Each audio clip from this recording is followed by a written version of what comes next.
और यहाँ पर एक बात आप लोग समझिए कि अगर मान लेते हैं कि KH इक्वल टू हम लोग P/X लिखेंगे, ठीक है। अब अगर हम KH को बढ़ाते हैं तो मोल फ्रैक्शन को क्या होना पड़ेगा, घटना पड़ेगा। और इसी को सोल्युबिलिटी भी कह सकते हैं हम लोग, है ना। मोल फ्रैक्शन को ही क्या बोलेंगे, सोल्युबिलिटी। कितने अमाउंट में डिजोल्व हुआ वो गैस, उस अमाउंट को पता कैसे करेंगे, मोल से। अब मोल कैसे पता होगा, मोल फ्रैक्शन से, मतलब एक दूसरे में हम लोग कन्वर्ट कर सकते हैं, ठीक। तो इसको हम सोल्युबिलिटी भी कह सकते हैं। तो यहाँ से क्या पता चला, अगर KH हम बढ़ाते हैं या फिर KH बढ़ता है तो सोल्युबिलिटी गैस का क्या होगा, घटेगा। और ये KH कब बढ़ता है, टेम्परेचर बढ़ाने से। तो जैसे जैसे टेम्परेचर को इंक्रीज करेंगे तो KH इंक्रीज होगा और सोल्युबिलिटी डिक्रीज होगा। Solubility of gas in that liquid, in liquid कह सकते हैं क्योंकि कौन सा लिक्विड है ये नहीं पता, डिक्रीजेज।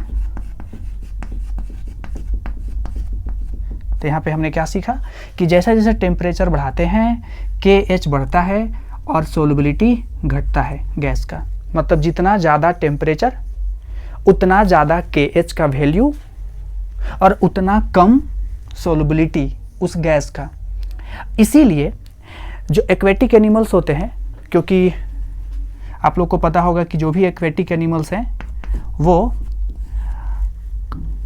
यहाँ पे जो वाटर में डिजोल्व ऑक्सीजन होता है उसका यूज करके लोग ब्रीथ करते हैं, ठीक है। अब अगर टेम्परेचर इंक्रीज हुआ तो KH का वैल्यू भी क्या होगा, इंक्रीज होगा। और अगर KH का वैल्यू इंक्रीज हुआ तो ये जो ऑक्सीजन का सोल्युबिलिटी है लिक्विड पर वो क्या होगा, सोल्युबिलिटी होगा कम।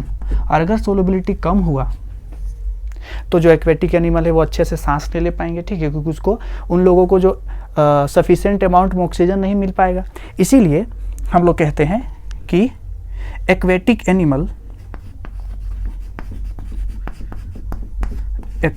Animals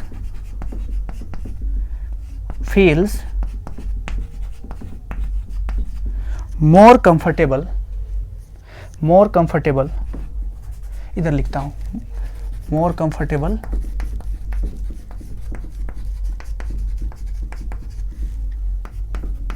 in cold water than warm water.